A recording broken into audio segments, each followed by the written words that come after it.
তাহলে অহংকার দেখেন কি ভয়ানক ব্যাপার। এরপরে আমরা যদি আরেকটা হাদিস দেখি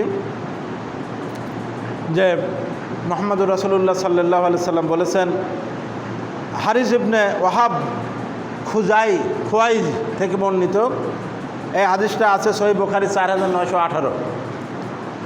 মুহাম্মদুর রাসূলুল্লাহ সাল্লাল্লাহু আলাইহি সাল্লাম বলেছেন যে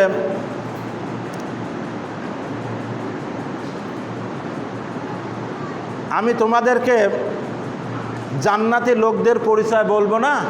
সাহাবাদের বলছে, আমি তোমাদেরকে জান্নাতি লোকদেরকে পরিচয় করিয়ে দেব না? তারা হচ্ছে দুর্বল এবং অসহায়, কিন্তু তারা যদি কোনো কসম করে আল্লাহর নামে, আল্লাহ সে কসম পূর্ণ করে দেন। আর আমি কি তোমাদের জাহান্নামী লোকদের পরিচয় বলবো না? কারা জাহান্নামী? রাসূলুল্লাহ সাল্লাল্লাহু আলাইহি সাল্লাম বলছেন যে তারা হচ্ছে রূঢ় স্বভাব, মানে কর্কশ আচরণ, তারপরে জেদি আর অহংকারী। 3 বৈশিষ্ট্যের মানুষ। একটা রূঢ় স্বভাব, কর্কশ আচরণ, কঠোর, মানুষের প্রতি সবসময় কঠোরতা আরোপ করে, আর অধিক জেদি, একগুঁয়েমি আর অহংকারী, এরা হচ্ছে জাহান্নামী। এই 3 বৈশিষ্ট্য আলা জাহান্নামী। একটা হচ্ছে কি রূঢ় স্বভাব, একটা একগুঁয়েমি বা জেদি, আর হচ্ছে অহংকারকারী, জাহান্নামী। বুঝতে পারছেন? তাহলে অহংকার কি পতনের মূল।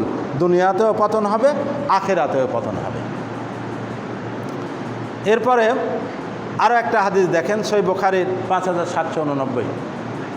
এই বিষয়, অহংকার বিষয় আপনারা দেখবেন যে নবী সাল্লাল্লাহু আলাইহি সাল্লাম বলেছেন যে ব্যক্তি আকর্ষণীয় জোড়া কাপড় পরিধান করত, চুল আঁচড়াতে আঁচড়াতে পথ অতিক্রম করছিল, হঠাৎ আল্লাহ তাকে মাটির নিচে ধসিয়ে দেন। কিয়ামত অবধি তারা মাটির নিচে ধসতেই থাকবে।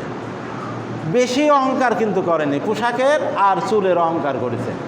পোশাক পরে অহংকার করতে করতে আর চুল আঁচড়াতে আঁচড়াতে রাস্তা দিয়ে হাঁটছিল। সে বানি ইসরায়েলের যুগের ঘটনা।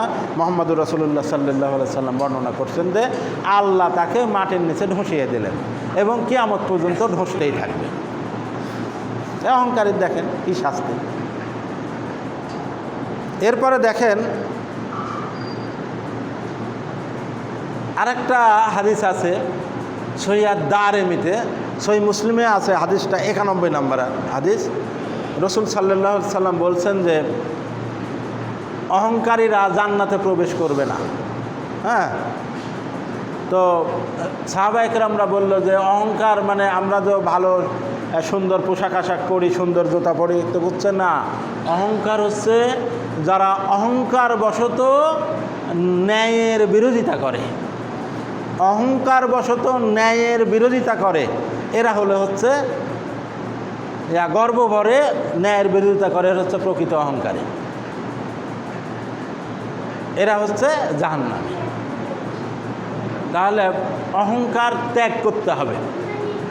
দুনিয়াতে যদি শান্তিপূর্ণভাবে বাঁচতে চান এবং আখেরাতে যদি শান্তি চান, তাহলে ঈমানের পরে যেগুলা ঈমানের সাথে সংশ্লিষ্ট এগুলা পুঙ্খানুপুঙ্খভাবে করার পর অহংকার থেকে বিরত থাকতে হবে, দাম্ভিকতা থেকে বিরত থাকতে হবে এবং আপনার জেদ থেকে বিরত থাকতে হবে। এরপরে আর একটি হাদিস বর্ণনা করে আমি খুতবা শেষ করব, সময় শেষ হয়ে গেছে। এই হাদিসটি আছে সহিহ মুসলিমের 6574।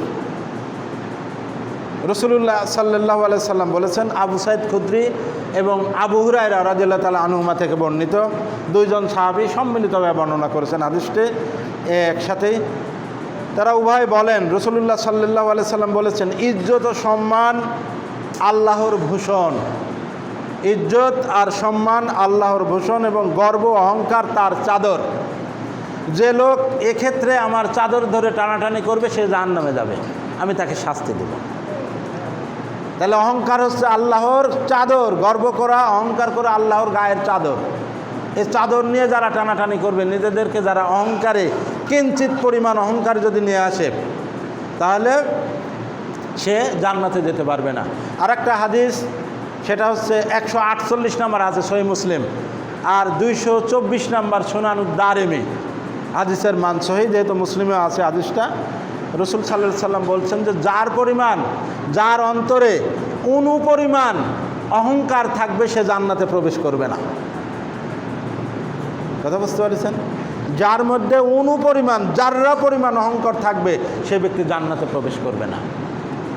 এই জন্য আপনারা অহংকার করিয়েন না, দাম্ভিকতা দেখিয়েন না, হ্যাঁ, যে জিতে গেছি মানে বিরাট কিছু হয়ে গেছে এরম মনে করিয়েন না করে রহমানের বান্দা, আল্লাহর বান্দা হিসাবে অত্যন্ত নম্রভাবে জমিনে চলাফেরা করেন। যারা মজলুম, যারা বর্তমানে বিপদে আছে তাদের সহায়তা করুন। সংখ্যালঘু সম্প্রদায়ের প্রতি কোনো আক্রমণ করিয়েন না। যদি আক্রমণ করেন আপনি মুমিন থাকবেন না, আপনার ইমানের বাউন্ডারি থেকে আপনি বের হয়ে গেলেন। আর তাদের স্থাপনা, তাদের উপাসনালয় যদি থাকে সেটা আপনারা পাহারা দিয়ে সুরক্ষা করবেন। কোনো দুর্বৃত্ত, কোনো অন্যায়কারী, কোনো সন্ত্রাসী যেন এই সকল অপকর্ম যেন করতে না পারে, এটা আপনাদের দায়িত্ব, আপনাদের জন্য এটা ফরজে আইন এগুলা রক্ষা করা। ওয়া আখিরি দাওয়ানা আলহামদুলিল্লাহি রাব্বিল আলামিন।